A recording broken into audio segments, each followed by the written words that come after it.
capítulo 7. Hoy vamos a hablar que cuando no hay temor, viene destrucción. Así que el temor es el freno para que no entremos en la destrucción. El temor es la conciencia, la realidad de que Dios te está viendo en todo momento. Así que la palabra temor es el freno para que no llegues a cometer aquellos actos que están fuera de la presencia de Dios. Pero para que seas un hombre y una mujer consciente de que aunque tú te creas que nadie te está viendo, Dios te está viendo. Amén. Y todos tus hechos están siendo grabados, las conversaciones, las críticas, las alabaciones, todo está siendo escrito en el libro de la vida, donde Dios pasará factura en su tiempo. Así que en el capítulo 7 encontramos una porción de cuando ya Josué ha entrado como, vamos a decir, como caudillo del pueblo de Israel y lo está llevando hacia la conquista de Canaán. Ya han pasado el Jordán y están llegando a ese lugar de confrontación, de pelea por conquistar el terreno que Dios había prometido. El terreno que Dios había prometido en el capítulo 12 del libro de Génesis, donde le dice algo así: que te daré toda esta tierra como heredad y en ti serán benditos todas las familias de la tierra. Y ese es el texto y el contexto.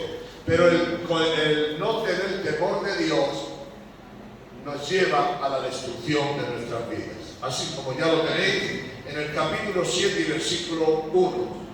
Pero los hijos de Israel cometieron prevaricación en cuanto al anatema. Y ahora da unos nombres y termina diciendo que era de la tribu de Judá, que se llamaba Acab. Ese hombre Acab sabía lo que Dios había dicho. Dios había dicho que no quería nada del anatema. Quiere decir que cuando conquistaran una ciudad, no querían nada del anatema. ¿Por qué Dios no quería nada del anatema para el pueblo? Porque nunca dijeran los otros reinos de que Israel se había hecho rica y poderosa, conquistando no solamente el terreno, sino que le había despropiado del oro y de la plata, y siempre quedaría como reflejo, no como hombres que conquistaron una tierra para vivir y disfrutar de ella, sino porque eran saqueadores, ladrones y asesinos. Nunca jamás fue el propósito de Dios de que el pueblo de Israel, donde entrara, se llevara lo que había en aquella ciudad. Solamente cogían una parte para el templo que iba a ser construido y el tabernáculo que iba a ser construido, y solamente cogían esa parte la cual Dios santificaba, que era oro, diamante, plata y hierro y bronce, para hacer todo lo que estaba relacionado. Pero no quería que el pueblo de Israel fuese enriquecido para todo aquello. Si os acordáis, cuando Abraham entra y su sobrino Lot es secuestrado, hay algo que sucede. ¿Qué es lo que sucede? Sucede que secuestran a Lot, o lo cogen, lo tienen allí prisionero, pero él va a aquel lugar y empieza a liberar a su sobrino y a todo el ejército. Y hay una conversación que tiene, y le dice el rey: te voy a dar todo esto y aquello. Y le dijo a Abraham esta palabra: no cogeré ni una cuerda del zapato, para que nadie diga que tú o que este problema enriqueció a Abraham. Digan aleluya. Digan gloria a Dios. Así que os estoy hablando todo el contexto, por qué Dios no quiere que cogieran nada del pueblo que conquistaran, para que nunca dijeran que habían sido enriquecidos Israel por los robos y los hurtos que habían hecho en esas ciudades.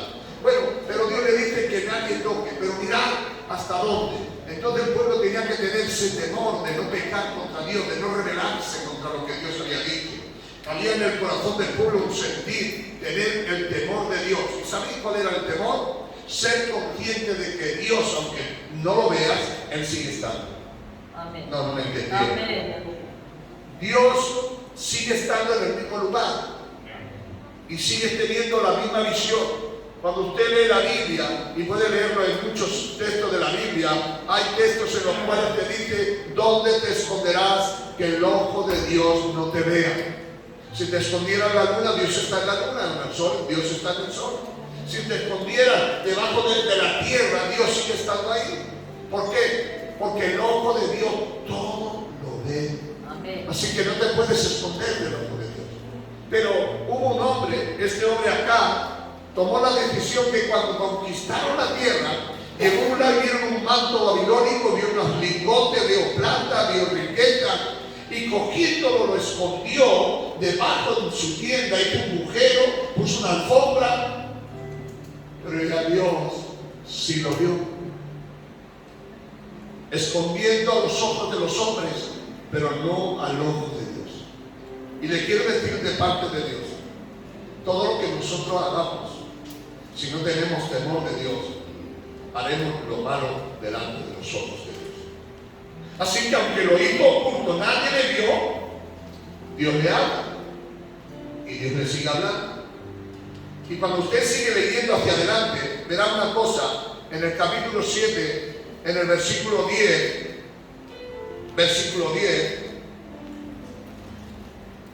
y Jehová dijo a Josué: levántate, ¿por qué te postras? Así sobre tu rostro, Israel ha pecado, han quebrantado mi ley, porque no hay temor de Dios. Aquí la frase nos confunde porque dice que el pueblo ha pecado. Pero ¿sabe quién había pecado? Digan conmigo: acá. Solo un hombre. Pero Dios hizo culpable a todo el pueblo de Israel. ¿Por qué? Porque nunca debemos de olvidar que somos el cuerpo místico de Cristo. Y cuando hay pecado en la iglesia, lo puede hacer uno, pero contamina a toda la iglesia. Entonces salieron a la guerra y fueron derrotados. Y le dijo: ¿por qué hemos sido derrotados si nuestros enemigos son muy pocos? Le dijo: porque hay pecado. Alguien ha pecado contra Dios, ha desobedecido a Dios y ha cogido del anatema. Acá Dios le da la oportunidad y no se arrepiente. El pueblo tiene que sentir la derrota en su cuerpo, el cuerpo de Cristo. Cuando tú no haces lo que está delante de Dios bien, sufre. Porque una de las cosas que sucedió en el pueblo de Israel es que se quedó estancado. Y cuando hay pecado de desobediencia, de rebeldía, cuando no hay temor en ti y haces las cosas creyendo que Dios no te ve, pero Dios te ve, Dios va a pasar factura. Y Dios le da la oportunidad y él ya no se arrepiente. Llega un momento en el cual Dios le dice: mira, voy a marcar la casa de Judá. Y voy a marcar el lugar y la familia que es, porque todo estaba por familia. Cuando él se entera, va corriendo a Josué, llora y se pone de rodillas y dice: sí, Dios, yo me arrepiento. Pero ya no había arrepentimiento para él. ¿Sabéis por qué no había arrepentimiento para él? Porque había perdido la oportunidad de arrepentirse voluntariamente. Y ya lo hizo porque le denunció el pecado. No sé si están esta tarde conmigo. Cuando no hay temor de Dios, crees que no te va a pasar factura, pero el problema es que pasa factura. Y pasó la factura de él solo, que Dios podía haber destruido acá, y no destruyó acá. ¿Saben quién destruyó? A toda su familia. Se abrió la tierra y se los tragó a todos vivos. ¿Sí me entendieron? Y esto no lo digo en ningún momento para asustaros, lo digo para aterrorizaros. Este es el mismo Dios del Antiguo Testamento y el Nuevo Testamento. Dios está en contra de esos pecados. Cuando tú no tienes temor de Dios, Dios pasa factura. Dios pasa factura a tu vida. Y tu desobediencia y tu rebeldía y tu inconsciencia de saber que todo lo que tú haces está escrito en el libro, y Dios pasará factura por tu vida. No se quiso arrepentir en el momento adecuado. Cuando él cometió aquello y se le llenaron los ojos y vio el manto babilónico y vio los lingotes y vio la riqueza, tenía que haber entendido que Dios le había dicho que no. Pero ¿saben lo que sucede? Digan conmigo, no tuvo temor de Dios. No tuvo temor de Dios. Cuando no hay temor de Dios, no hay freno. Y temor de Dios significa ser consciente de que Dios te ve en todo momento. Sí, mira, Dios te ve en todo momento, en tu habitación, en la intimidad. Dios te ve en el trabajo, Dios te ve en el monte, Dios te ve en todas las partes. ¡Wow! Dígale al que esté más cerca de usted, cuidado con esto. Hay que tener cuidado, porque si Dios es consciente, después hay facturas que tienen que pasar. Para no asustarnos mucho, pero para deciros la verdad, el contexto es que al final, por no haberse arrepentido cuando cogió aquello y entender que Dios le estaba viendo, murió él y toda su familia entera. Quiere decir que el pecado de él nos pagó más gente. Hoy Dios nos llama a que tengamos temor de Dios. Amén. No hagas nada creyendo que Dios no te ve. Da igual que te escondas, Dios está. Da igual lo que hagas, Dios está ahí. Y si tú no eres consciente de esto, eres un cristiano imprudente. Solamente te digo una cosa, el pecado va a pasar también a tu familia y le va a hacer perjudicar a tu familia. Usted no hay una persona que dice, a mí me da igual, si me tengo que tirar al tren me tiro, pero es un cobarde porque tiene mujer y hijos, ¿quién lo va a mantener? Es un cobarde. Él se quiere quitar la vida porque tiene problemas, pero quiere meter a todo el mundo en su saco. Pero yo le digo de parte de Dios, acá no fue consciente del temor de Dios. Creía que nadie lo había visto, lo había escondido. Y yo le pregunto a ustedes esta noche, ¿cuántas cosas hacemos nosotros creyendo que nadie lo sabe? Y resulta que lo sabe el Todopoderoso. Hay algo que va a contar aquí. A ver, aquí. Hay una historia en el capítulo 5 del libro de los Hechos de los Apóstoles,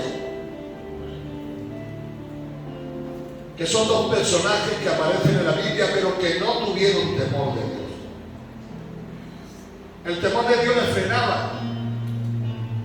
Y en el capítulo 5 dice que Ananías y Zafira fueron dos personajes que no tuvieron ni siquiera el temor de Dios. Este personaje, coja su Biblia, vayan al capítulo 5, porque hemos dicho que vamos a leer la Biblia íntegra, y es decir, por qué se escribió ese texto, con qué propósito y con qué eficacia. Porque si leemos la Biblia fuera de contexto, tendremos un problema, que después lo que estamos predicando, no sé si Dios lo va a respaldar o no, pero si usted lo hace conforme a la palabra de Dios, Dios lo va a respaldar en todo momento. ¿Lo tiene el 5? Pero cierto hombre llamado Ananías, con Zafira su mujer, vendieron una heredad. Esto nace porque había un hombre llamado Bernabé que vendió su casa y todo el dinero que le dieron, 10 millones, lo puso a los pies de los apóstoles para que los repartieran entre los pobres.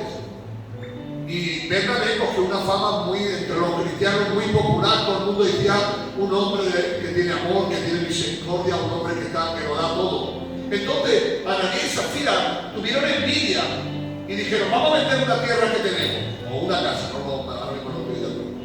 Y dice que vendiéndola, dijeron en su casa, vamos, nos han dado 10 millones, nos quedamos 5 y le decimos que le damos los 10 millones y aquí lo hacemos todo. Pero miren, hermano, ¿cuál era el corazón que había en aquel hombre? Quería ser popular delante de sus hermanos, pero no era consciente de que Dios le estaba viendo. Y miren lo que sucede. Pero cierto hombre llamado Ananías y Zafira, su mujer, vendieron una heredad y sustrajeron del precio, sabiéndolo también su mujer, y trayéndolo solo una parte, los pusieron a los pies de los apóstoles. Mirad lo que dice en el 3.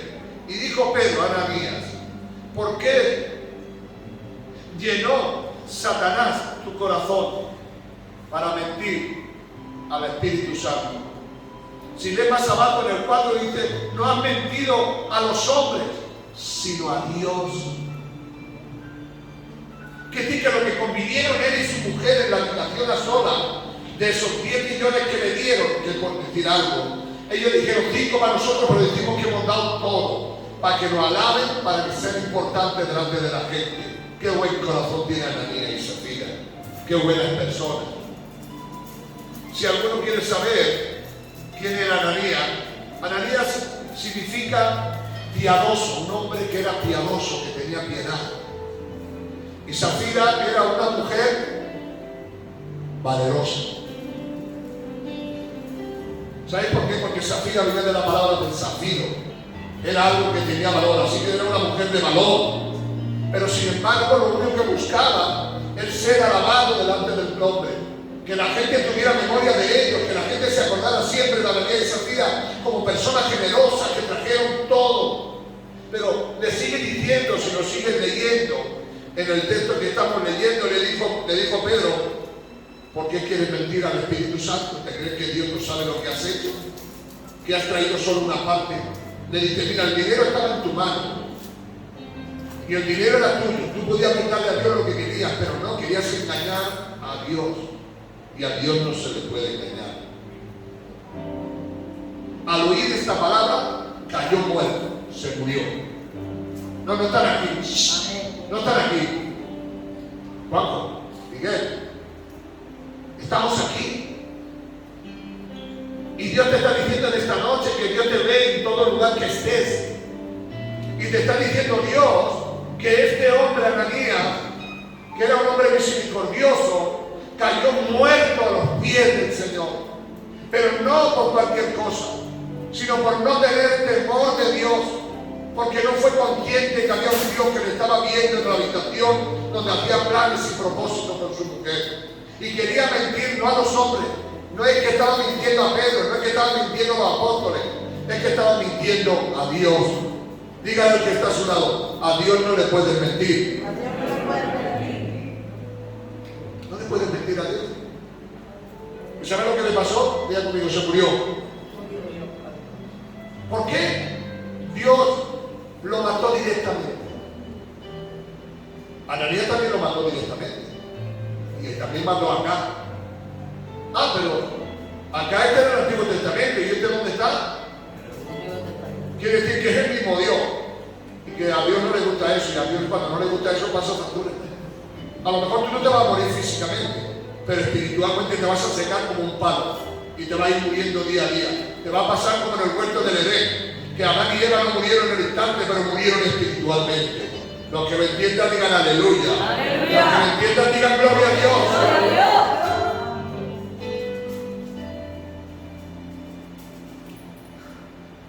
Y murió. Y ya, hermano, lo que sucede. Viene la mujercita también. La mujer de valor. La Zafira, que tenía nombre de zafiro, que venía de una piedra preciosa. Me dice, oye, ¿estás enterado de que has vendido la casa, no? ¿Por cuánto? Dice, por tanto. ¿Por qué puso Satanás en tu corazón el querer engañar a Dios? Y ella murió también instantáneamente. Madre mía, le dieron una película de Oriente. Murió en el instante. Pero mirad lo que dice la Biblia en el 11. Y vino gran temor sobre toda la iglesia. Vino temor porque el pueblo cuando no tiene temor suceden problemas, angustias. Necesitamos el temor de Dios, necesitamos ser conscientes de que Dios nos está viendo en todo momento. Cuando dices palabras que están fuera de contexto, cuando robas, cuando mientes, cuando engañas, todo esto está escrito en el libro de Dios. Y vino gran temor sobre toda la iglesia y sobre todos los que lo oyeron en su casa. Aún los del mundo tuvieron temor. Y dice más abajo, y nadie se juntaba con ellos. ¿Por qué no se juntaban con ellos? Porque tenían miedo que podían morir, porque ellos no tenían temor de Dios. Hoy más que nunca necesitamos el temor de Dios. Ser consciente de que Dios me está viendo en todo momento y que vivimos la vida de Dios. Ojalá Dios, entendiéramos el propósito de Dios. Si queremos ver milagros, si queremos ver prodigios, si queremos ver una iglesia sana, limpia y recta, deben empezar a tener temor de Dios. Porque si los que están aquí no tienen temor de Dios, Dios no podrá hacer nada. Porque Dios es Dios, pero Dios quiere un pueblo que entienda y comprenda que necesita el temor de Dios. El temor de Dios es lo único que te puede hacer valiente, poderoso. Porque los hombres temerosos de Dios son aquellos que no tienen ningún temor a enfrentar la realidad, a luchar y a pelear la buena batalla. Hoy más que nunca necesitamos ser hombres y mujeres llenos de temor de Dios, porque el temor de Dios es el freno para que tú y yo no mintamos, no robamos, no engañemos. Porque estos hombres, cuando vieron la vida de Ananías y Zafira, ese hombre piadoso, que era muy piadoso, muy humilde, lo tengo todo a los pies del Señor, quiso engañar a Dios y Dios le pagó, porque no tenía temor de Dios. Su mujer estaba también de acuerdo con él, murió también. No, pero nosotros no. Nosotros no, claro que no. Y aquí ya Jesús había muerto y había resucitado. Ya había hecho la obra en la cruz del Calvario. Quizás tú no mueras en la carne físicamente en el instante, pero estás muriendo espiritualmente día a día, día a día. Porque el único pecado que Dios no puede perdonar es el que no es confesado. Hasta que tú no confieses tus pecados, Dios no te puede perdonar. Y con ese pecado te puede ir al infierno. Porque si no hay arrepentimiento, si no hay perdón, no hay limpieza de corazón. Lo siento, tener que decir esta verdad tan grande. Necesitamos temor de Dios. En Hebreos, y con esto termino,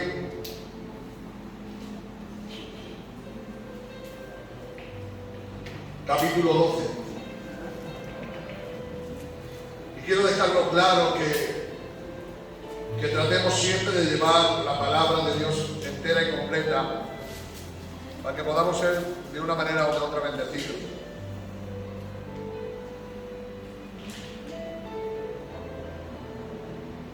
En el capítulo 12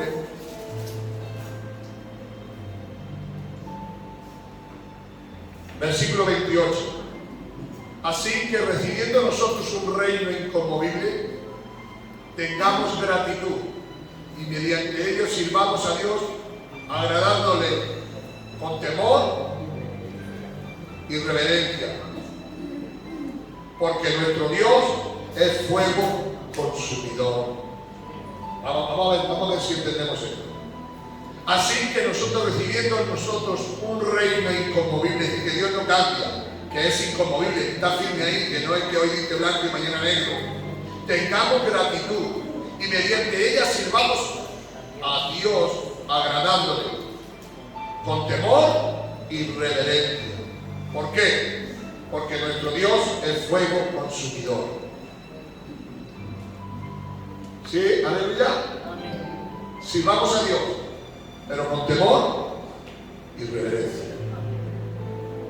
Cierra tus ojos. Háblale a Dios en esta noche. Dile: Señor, pon en mí el temor a no pecar contra ti.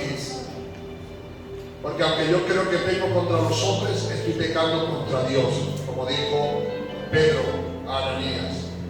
No has engañado a Dios, a los hombres, sino has engañado a Dios, no has querido engañar a Dios.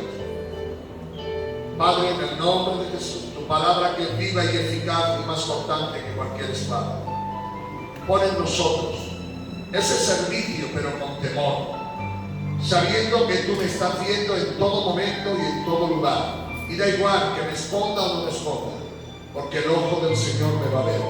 Yo te doy gracias que en esta noche entendamos de parte de ti que solo tú nos puedes hacer conscientes de que nos estás viendo en todo momento. El único freno que tenemos en esta tierra es el temor de Dios, pero el temor de Dios no sale por cualquier cosa. El temor de Dios tiene que ser porque haya un corazón dispuesto para honrar a nuestro Dios. Gracias, Señor, por todas y cada una de tus promesas en el nombre poderoso de